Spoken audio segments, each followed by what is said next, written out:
Devo dire che le suggestioni sonore di Tonino Macis e Jonathan Della Marianna mi danno, come dire, modo di sentirmi a mio agio, ecco, come dire, adatto al circostante per continuare a raccontare storie in questa fucina delle arti, la fucina teatro, il luogo del pensiero del crogiuolo, in cabina di regia Enrico Picchili di Simponia, e poi Mondo Eco, Streetbooks e soprattutto questo percorso letterario, Librus, attraverso il quale continuare un po' a dipanare un po' la matassa, come dire, di un pensiero, anche quello idiomatico, quello delle storie, quello della condivisione delle relazioni che abbiamo cercato di innestare in questo percorso condiviso. Per me è curioso, io vivo in questa terra da 10 anni, è curioso che in cabina di regia ancora scrivono, si ostinano a scrivere presentala Gerardo Ferrara. Io ancora ho un pudore verso Salimba Sarda, fortunatamente oggi mi viene in soccorso, io sono un'anomalia, ma c'è un'altra anomalia che oggi mi viene in soccorso perché con noi c'è Cinzia Novati, una picciocchetta strangia, seppur arriva dalla Brianza. Cinzia, un abbraccio. Ciao a tutti, grazie Gerardo per avermi invitato. Bentornata, ben trovata. Raccontavamo dietro le quinte una frequentazione tra i Carruggi di Castello, insomma, in cui l'elemento della terra, dei prodotti, ci ha messo in connessione col racconto e con le lingue. È vero, sì, infatti. Ci siamo conosciuti appunto lì in Castello e poi ho optato per una fuga verso la campagna dove tuttora sto a San Sperate. E da lì poi siamo arrivati con Ivo Murgia ad uscire con questa raccolta che è iniziata in realtà molto tempo prima. È iniziata nel 2013 quando mi sono trasferita da Capoterra a Cagliari. È stato un percorso linguistico e anche dentro a me stessa e sono riuscita appunto a sfornare questo, questo libro che è appunto in sardo. Il libro è un po' riduttivo, hai già citato tanti luoghi geografici anche dell'anima, farei un passo indietro, Sì. Cinzia. Ivo Murgia, cenacolo di Ares, compagno di viaggio di Librus, mi viene anche da ricordare il cantastorie trovatore Igor Lampis, Certo. che è dentro il ragionamento, ma San Sperate la terra, i quartieri vicoli di Castello, Cagliari, Capoterra, ma prima ancora la tua terra, la Brianza, l'anomalia fertile che ti ha portato a raccogliere qua alcuni frutti Non linguistici e di dimentichiamoci vita. da dove siamo partiti. Esattamente, quindi facciamo un passo indietro per raccontarci, Sì. Cinzia. Io sono brianzola, sono nata a Giussano, vicino a Monza, e da lì inizia il percorso della picciocchetta strangia, perché già mi sentivo un po' strangia nella mia terra, esatto. Infatti appena poi ho avuto l'occasione sono scappata in Sardegna, perché sentivo appunto questo richiamo verso questa terra. Infatti ovviamente sardi ce n'è dappertutto, la Brianza non fa eccezione, e da lì ho conosciuto delle persone che mi hanno illuminato la via, insomma. Una di queste è stata il mio ex fidanzato che nel 2011 mi ha proposto di trasferirmi con lui qui in Sardegna. Lui è il nipote del cantautore campidanese Firei Lai, e grazie alla sua famiglia, dove ancora si parla un sardo abbastanza privo di contaminazioni, ho fatto questa full immersion nella lingua e nella cultura sarda, e da lì ho imparato molto sia della lingua appunto che della cultura, della cucina, perché un'altra delle mie passioni è la cucina, e mi ha aiutato moltissimo nell'apprendimento della lingua.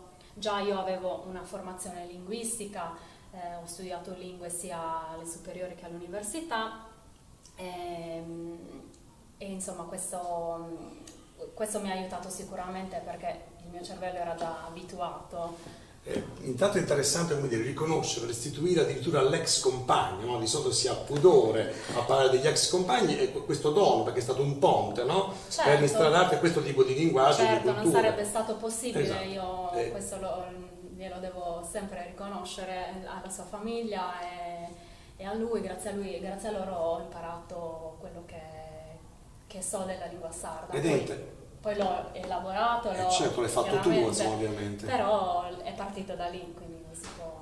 Ed è interessante da una parte riconoscere appunto, no, su cantatori capoterresi e Fidel Lai, e dall'altra parte Federico García Lorca. Certo, García Lorca, come ho scritto anche nei ringraziamenti del mio libro, è da sempre seduto sul mio comodino, quindi è il poeta che più mi ha illuminato la strada, perché lui con il suo modo di fare poesia e anche con il suo modo di sentirsi un po' sempre fuori posto, e anche il fatto che sia emigrato e sentisse questa lontananza da casa e richiamasse sempre la sua terra, mi accomuna molto a lui, e forse c'è stata non un ricalcare le sue orme, però insomma mi ha influenzato sicuramente. Tu in poco tempo sei entrata proprio in simbiosi con questa terra, come dire, e hai proprio, no, digerito, masticato, elaborato il bolo proprio della lingua. Che effetto ti fa? Insomma, la lingua ti appartiene anche da un punto di vista delle tue origini brianzole? Da Picciocchè, da Brianzola, parlavi il dialetto in casa? Allora, no, non molto. Da Bagai, insomma, si dice dalle tue No, parti. da Tusa. Da Tusa, perché Bagai è maschietta, ecco, vedi le mie figuracce ataviche, quindi Bagai, maschietta da Tusa, la femmina. Certo. Allora, in casa mia si parla il dialetto, l'ho sentito molto da mio babbo con mia nonna. Con noi in realtà non si rivolgevano quasi mai in dialetto. L'ho imparato un po' per vicinanza, però non l'ho mai praticato moltissimo. Infatti in realtà mi sento molto più sicura sul sardo che non sul mio dialetto. Fantastico. Ma anche perché l'ho visto un po' sparire, perché essendo... Ma in realtà questa non è una scusa, perché dico è una terra dove c'è stata molta immigrazione, però anche in Veneto c'è stata molta immigrazione e ci sono state famiglie che si sono unite, ma il Veneto non è scomparso lo stesso. Mentre invece in Brianza è successa un po' questa cosa e mi dispiace molto, e mi dispiacerebbe infatti vedere la stessa cosa per quanto riguarda il sardo, perché ci sono state delle lotte per affermare che il sardo è una lingua, per riuscire a dare una dignità a questa lingua, dignità che era stata tolta dai periodi in cui veniva proibita. Esatto. E adesso si fa un po' fatica a trovare, soprattutto insomma nella zona in cui abitiamo noi, si fa fatica a trovare qualcuno che parli effettivamente il sardo. Non fosse altro perché oltre ad essere una lingua, qui in questa terra è una babele fertile di lingue, la Sardegna, insomma, la parola fertile mi ha riportato a questo concetto, perché la Sardegna è un unicum da questo punto di vista, perché insomma ha diverse correnti linguistiche. Mi sembra di poter dire che c'è un aspetto tuo di contemplazione, di riflessione, gli elementi della terra, gli elementi dell'acqua, il tuo corpo, insomma una certa consapevolezza, non era solo il gioco della lingua, ma un rivederti e rivedere le cose attraverso una lingua apparentemente non tua. Sì, perché comunque i suoni fanno parte poi anche appunto dei luoghi, quindi a parte il fatto che la lingua non è solo il riflesso della cultura di un popolo, ma è anche un filtro attraverso cui guardiamo il mondo. Quindi il rischio, se dovesse appunto sparire una lingua, è quello di adottare un filtro altro per guardare al mondo. Invece per quanto riguarda quello che stavi dicendo sugli elementi della terra, sono appunto elementi che richiamano alle radici, e le radici che possono essere quelle da cui sono partita e quelle che invece ho messo e sto mettendo qui. È stato un percorso, in realtà queste poesie risalgono più o meno quasi tutte al periodo 2013-2015, a parte qualche eccezione. È stato un periodo per me di cambiamento, perché era un periodo in cui mi ritrovavo appunto abbastanza sola, me ne ero andata appunto da Capoterra, ero arrivata a Cagliari, non avevo lavoro, casa. Le famose certezze che Esatto, ci hanno sì. indotto a pensare che sono le uniche nelle quali poter vivere. Esatto, però comunque non ho mai pensato di fare un passo indietro, questo mai, perché volevo rimanere qui. E quindi era un periodo in cui appunto avevo poche certezze, e questa cosa di scrivere mi ha fatto un po' da terapia, se vogliamo, e sono riuscita poi a rialzarmi, ho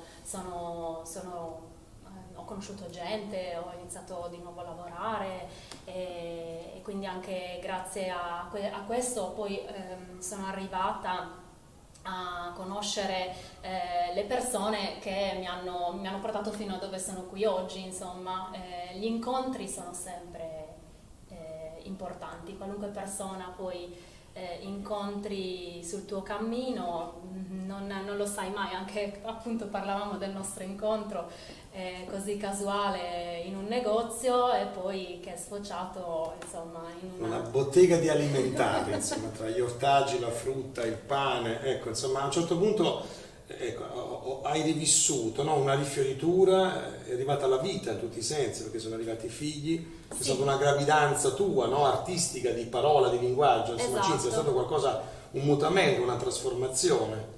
Sì, perché appunto ho iniziato in realtà ho ricominciato a scrivere quando sono arrivata a Cagliari, perché avevo avuto un blocco diciamo per qualche anno, perché io ho iniziato a scrivere all'età di 14 anni, poi piano piano evolvendosi anche insomma l'età, la consapevolezza, inizia a scrivere anche di altro, no? E poi la vita è quella che l'ispirazione maggiore per quanto riguarda lo scrivere poesie.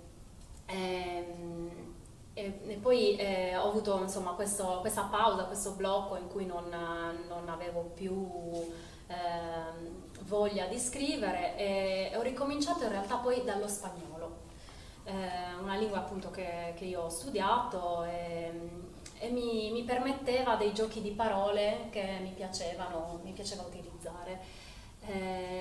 Poi piano piano ho osato approdare al sardo quando mi sono sentita un po' più forte, più sicura della lingua, del fatto che la potessi utilizzare. Ed è stato come innamorarsi perché proprio il suono corrispondeva al momento che stavo vivendo, e quindi è come se desse più verità a quello che stai scrivendo. C'era una scrittrice, poetessa messico-americana, che è Gloria Anzaldúa.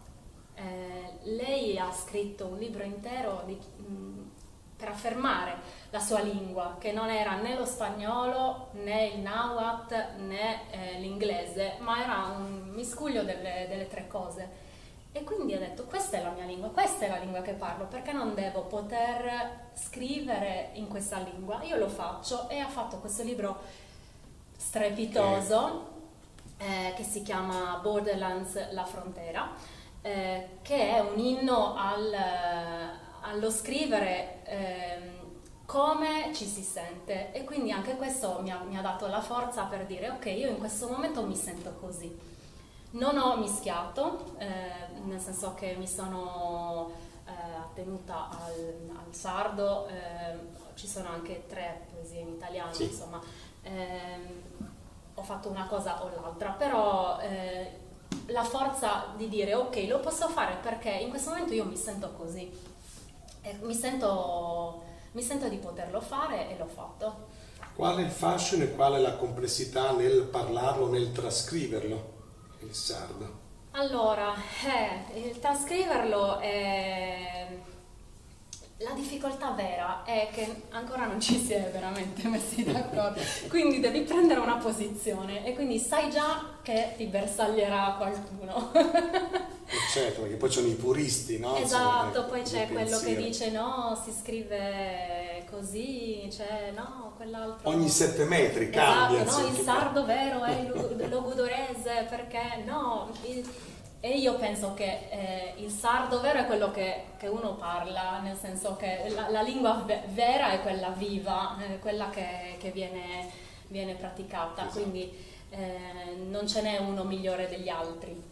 Però chiaramente quando scrivi devi prendere una scelta, e quindi ho optato per un sardo normato e insomma ho studiato le regole che secondo me andavano meglio, perché alla fine ho fatto così, e anche poi con l'aiuto, con la revisione di Ivo Murgia, che mi ha aiutato insomma in qualche piccolo errore, anche insomma gli accenti a volte non se li ricorda bene. Qui è un disastro gli accenti in Sardegna, ricordiamo, Eh.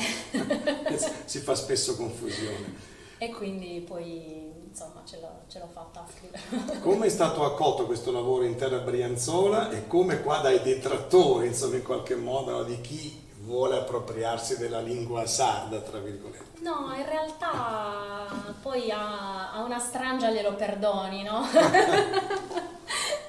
Quindi no, è stato accolto bene sia da una parte che dall'altra.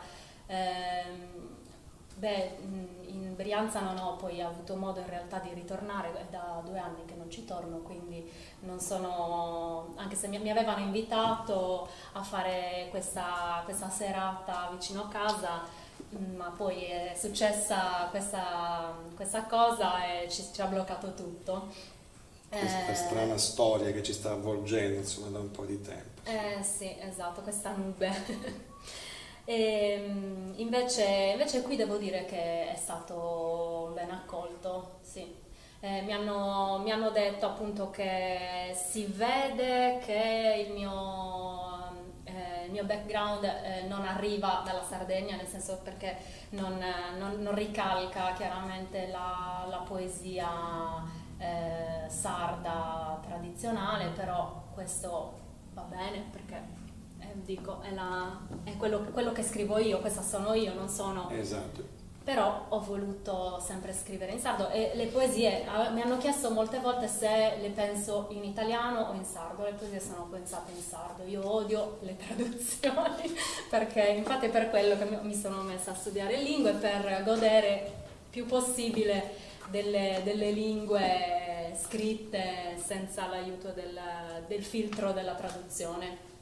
Io non so se nel frattempo che parli stai già pensando a qualcosa anche da offrirci, come dire, da un punto di vista della lettura, però mi piaceva intanto chiederti questa tua, ecco, un'altra fertilità e anche l'ossessione, no? L'ossessione fertile che tu hai con la parola, tu usi la parola a volte anche come un mantra, non solo come visione, come contemplazione, la parola scritta sui corpi, le parole quelle annegate, quelle della menzogna, c'è un percorso molto importante per te sull'utilizzo della parola. Sì, ci sono delle parole che si ripetono proprio appunto come un percorso, perché proprio è per buttarle fuori, per toglierle da dentro e farle uscire fuori e appiccicarle sulla carta, no? Quasi come se fossero viscose, una cosa che devo portare fuori, eliminare, no? Sputare quasi, no?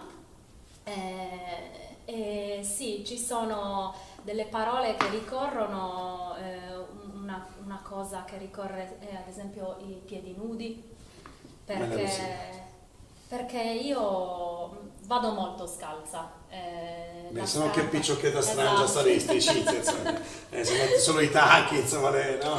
No, infatti guarda, al lavoro passavo dal tacco 12, poi tornavo a casa, io sono sempre scalza, mia suocera me ne dice di tutti i colori quasi, perché per lei è una cosa lontanissima. Ovviamente. Però sì, io vado molto scalza, i miei piedi infatti sono di cuoio. Sono plasmate ormai. come Esatto, dici, sì, cammino scalza anche sulla ghiaia, perché mi fa stare bene, non so se c'è veramente il bisogno anche di questo contatto effettivamente con la terra, con le temperature, il bisogno appunto di stare con un prolungamento, insomma una specie Sì. di radice, non lo so in realtà se effettivamente è così, però io vado molto scalza, quindi chiaramente quando c'è un personaggio femminile nel racconto che ha i piedi nudi sono quasi sempre io. Poi però ognuno chiaramente in una poesia ci può leggere quello che vuole, no? E sono interessanti anche le mani delle donne, le mani delle vedove, le mani delle contadine, le mani delle signore che fanno il pane, o che Esatto. muovono la fregola, insomma, anche questo è un elemento che tu porti dentro il tuo racconto, nella tua narrazione. Sì, come ti ho detto, uno dei modi in cui io ho appreso la lingua è anche questo, cucinando a casa dei Siziasa, no? delle zie di Capoterra.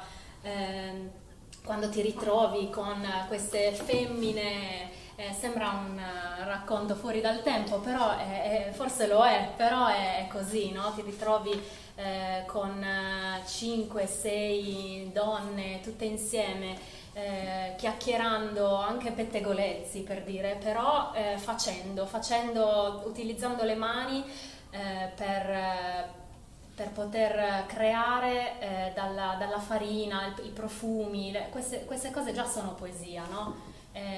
Come ho scritto, non c'è in questo libro, ma la poesia è vicino, non la devi cercare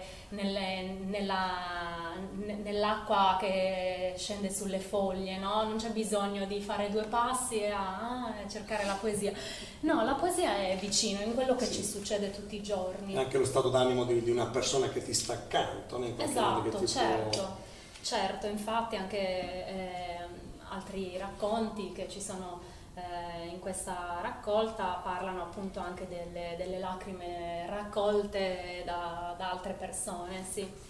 C'è anche un rapporto, si può dire tranquillamente, no? Senza tabù, senza pudore rispetto al corpo, al vivere il proprio corpo, la propria carne, Sì. insomma c'è proprio una naturalezza che solitamente, no? Perché la poesia a volte un po' cela, un po' cerca di non svelare, no? O Sì. diventa un po' pruriginoso l'elemento, no? Anche Certo. della sensualità, se vuoi. Sì, Qui c'è sì. proprio una naturalezza perché è la tua mutazione, la tua consapevolezza, Esatto. il tuo diario di viaggio molto personale, insomma. Sì, assolutamente, infatti anche a volte si cerca il significato dietro alla parola. Mi hanno chiesto, ma questa nudità vuol dire... No, ero semplicemente in quel periodo, Queste schiene, ero questi molto seni, nuda, certo, mi certo. piaceva restare nuda anche in casa, per dire. Però c'è questo rapporto con il corpo che stava cambiando. Io ho avuto anche in passato problemi con il mio corpo perché sono stata in sovrappeso, ho sofferto molto durante l'adolescenza, quindi quel periodo in cui in realtà mi vedevo bella, mi vedevo quasi come una dea traspare, no? da queste poesie. Questa autocelebrazione e questa voglia in realtà di parole che queste parole venissero dette a me da qualcun altro in realtà, però poi me le sono scritte da sola. Sì, comunque certo. Forse non è casuale, magari se ci vuoi raccontare questa copertina, Certo. in qualche modo insomma racchiude un po' anche quello che ci stai raccontando sul tuo modo di essere Strangio, sul tuo modo di essere consapevolmente con dentro il tuo corpo. Diciamo. Sì, questa copertina per me è molto cara perché l'ha creata un artista, poeta, amico messicano che è Diego Chitec Martinez Carrillo e l'ha creata da una mia poesia che è nella raccolta ed è Madonna delle ciliegie. Come dicevo, ho cominciato a scrivere in sardo partendo dallo spagnolo, facendo anche un percorso grazie a questa persona, grazie a Diego, sono arrivata al sardo. È lui che mi ha convinto perché lui invece stava lavorando sul suo rapporto con il Nahuatl e quindi mentre ci siamo supportati a vicenda, abbiamo anche scritto qualcosa a quattro mani all'epoca perché ci siamo conosciuti tramite un forum di poesia in spagnolo e abbiamo lavorato insieme supportandoci nella ricerca per lui per quanto riguarda il Nahuatl e per me per quanto riguarda il sardo. E il sardo, insomma, c'è un elemento che ci rapisce in qualche modo, no? Almeno che vedo anche il sottoscritto, l'approccio al pane sardo.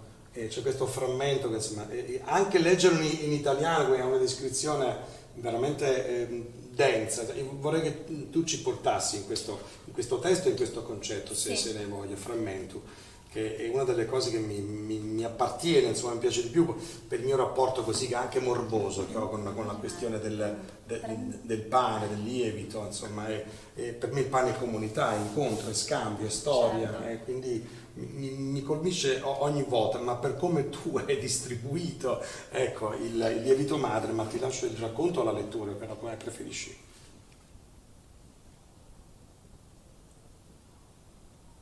Gesù sti Gesù de acqua callenti, imbruttant sumeri, encicalanta brenti brenti. Arreine su frammento, sprazzinare in su vammento, tu sa varra e sa stima cosa mia. Quando da varra sa gettia, Gesù sti Gesù de acqua frida, in su zugu mendigalanta. In san mesa, sovani volo ed mudu, ma tu, profumata che va peri, armata, scrapionata, sempre croccata, te questionai, non t'ha bisogno da. Deo forze se. 2 gocce di acqua calda sporcano la mattina e scendono lungo quel ventre. Regina del lievito, sparsa sul pavimento tu, la farina e tutto l'amore mio. Quando te ne stai in silenzio, 2 gocce di acqua fredda scendono per il mio collo. Sul tavolo anche il pane è muto, ma tu, profumata come la carta, armata, spettinata, sempre sdraiata, di parlare non hai bisogno. Io forse. È notevole, come dire, l'assonanza, no? Tra la forza di un idioma, no? e la lingua asservita, diciamo così, no? Alla normalizzazione dei nostri linguaggi, quindi in questo caso all'italiano, ma anche la traduzione dà merito a questa tua evocazione fortissima, che parte dal pane e poi va su un'istantanea molto personale, molto intima, insomma. Certo, partendo dal fatto che il profumo del lievito è già di per sé inebriante, no? Il lievito madre ha questo profumo un po' acido che in realtà ricorda anche, se vogliamo, i liquidi corporei. Ok, certo. Quindi c'è questa sensualità anche nel fare il pane, il gesto. Io in realtà poi mi piace molto fare il pane quando sono nervosa perché questo esatto, questo gesto di mischiare, di mischiarmi con la farina, di trasformare e lasciare andare. Esatto, è proprio liberatore. Ma come ti viene il pane? Perché insomma sembra che qualcuno in un certo stato d'animo non dovrebbe mettere mano a delle materie, a degli elementi, insomma. No, in realtà ci sto lavorando molto perché mi piacerebbe, ecco, uno dei punti di inizio, di nuovo inizio di cui ti parlavo prima, vorrei che fosse proprio quello, vorrei imparare bene davvero a fare il pane. Mio cognato è molto molto bravo a fare il pane. A Gessuri hanno una grandissima tradizione. Sì. Lui aveva imparato da un maestro panettiere e il suo pane è impareggiabile per me e vorrei davvero riuscire ad arrivare a quel pane che ti dura una settimana se riesci a Che è non pane mangiarlo. con la P maiuscola. Esatto, quel pane che quando lo sforni ti crei un ricordo, no? Perché anche vorrei appunto che i miei figli ricordassero quel profumo, Sì. e se lo portassero ovunque decideranno poi di andare nel mondo. E questa è una cosa che della Sardegna mi ha colpito moltissimo, perché quel profumo di quel pane io non l'avevo mai sentito prima.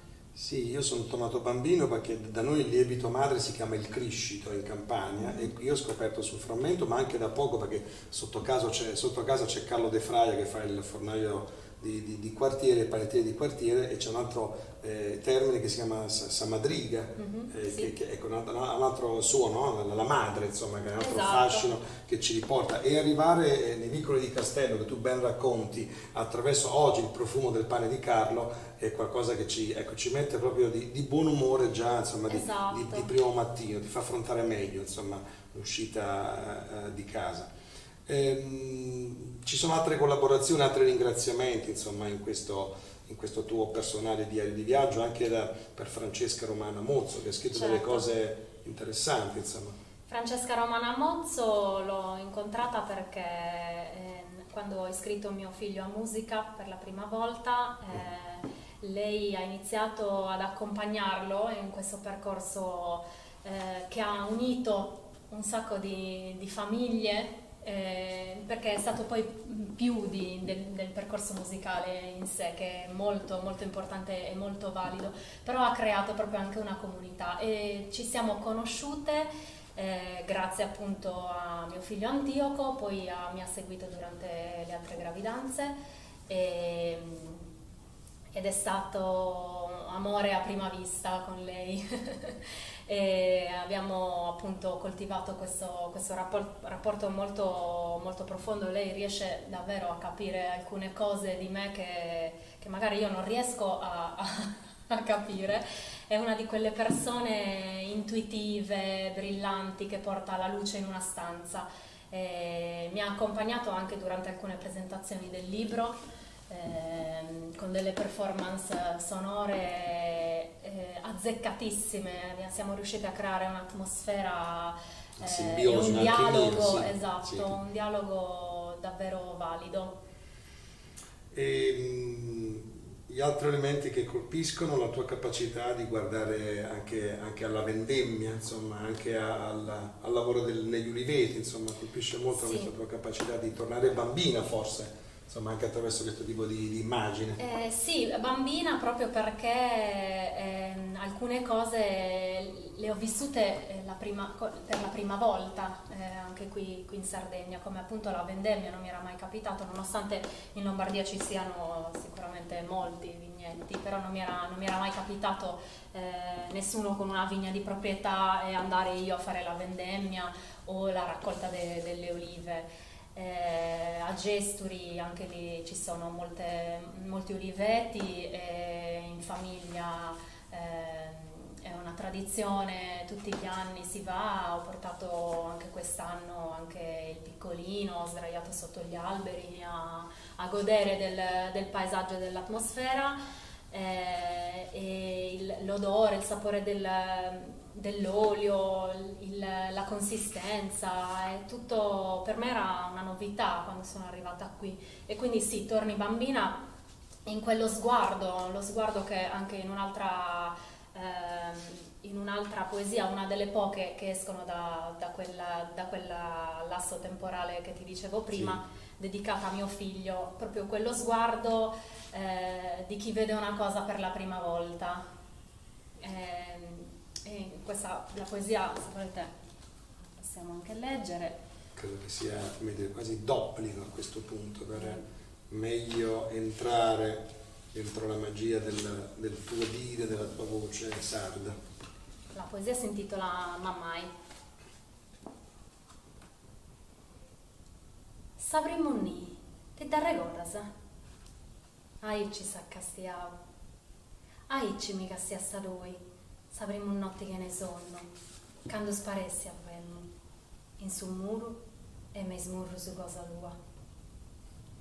I scrappittasa, te da sarregotasa, sabe tanta nanti e senna, ma no su, non divogamo pesi. Spollincusu che sa veridadi nasceuso, spollincusu che un serio, spollincusu che spemmiusu. Ti ricordi della prima neve? Così ci ha guardato, così mi guardavi tu, la prima notte senza sonno, quando sul tuo muro e sulle tue labbra ero sparita. Ti ricordi delle scarpe? Ci aspettavano davanti alla porta e noi non sapevamo come andare avanti. Nudi come la verità nasciamo, nudi come un urlo, nudi come i miei piedi. Che tornano, Esatto, che tornano, camminano. che camminano ma non sanno ancora dove andare. Ci sono i ricordi, c'è le figure, c'è la mamma, c'è il papà, E Babai, c'è l'Isetto, c'è il qui 1936, insomma. Sì, esatto. In questa poesia che ho appena letto c'è la difficoltà della traduzione di cui ti parlavo prima, perché Sì. non di Bogao Paesi è difficile da tradurre, no? Ed è sempre una cosa di cui che volevo allacciarmi al discorso iniziale, questo filtro culturale. Quando uno dice te lo dico in sardo perché rende di più, no? Tu lì stai usando un filtro culturale, Sì. stai usando il tuo filtro, perché non è che in un'altra lingua non si può dire, cioè esiste modo di dirlo in qualunque lingua, però in quel momento stai facendo appello a qualcosa di più profondo. È anche vero, correggimi se sbaglio, che le metafore che ti offrono gli idiomi locali sono molto più potenti, insomma, di una lingua, come dire, Certo. nazionalizzata e colonizzata, Certo. ovviamente. Ecco, a proposito di questo, c'è stato un percorso inverso per Cinzia Novato, cioè se attraverso il vivere la lingua sarda sei ritornato un po' al Brianzolo, qualche vocazione anche proprio linguistica, qualche immagine, se ti è tornato e se ti cimenterai in qualcosa, tornerai a cimentarti perché lo hai già fatto in qualche modo. Sì, io ho scritto anche qualcosa nel mio dialetto, ho parlato di mia nonna, di mio nonno, della zia di mia nonna, molte cose legate a delle persone, proprio delle persone a cui sono legata, sono stata legata, alcune non ci sono più, però sì, è stato anche un percorso inverso, certo, perché come dicevo, per andare da qualche parte devi sapere da dove sei partita e quindi è importante anche riscoprire quello che è il tuo passato e i tuoi legami. Mentre il tuo presente editoriale si chiama, come dicevi tu all'inizio, il Cenacolo di Ares. Sì. Il Cenacolo di Ares, che è un'etichetta indipendente che ha un progetto che mi è piaciuto molto perché loro scelgono, invitano gli autori a pubblicare con loro e hanno anche una casa discografica. Ivo Murgia e Igor Lampis stanno lavorando molto per favorire un certo genere, un certo tipo di fermento culturale, no? E quindi mi sono sentita molto lusingata dal loro invito a pubblicare con loro e quindi sicuramente anche il libro lo si può trovare sia sul sito del Cenacolo di Ares, dove ci sono veramente altri lavori molto interessanti.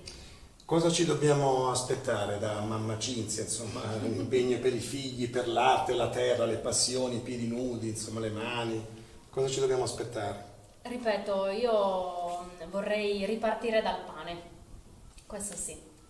quindi vedremo in che cosa sfocia, però per il momento sto lavorando ho scritto altre poesie, ma per elaborare un lutto, e quindi ancora sono un po' ferme nel cassetto. Vedremo se un giorno ci sentiremo pronti a tirarle fuori. Con cosa hai voglia di salutarci, Cinzia? Allora, vi potrei salutare con la prima poesia. Poetasa. Ses poetasa, su scimingiu de questo frago drucci, non osia barra pensa castiata. Siamo poeti, la vertigine di quel dolce profumo non ci rimane nello sguardo.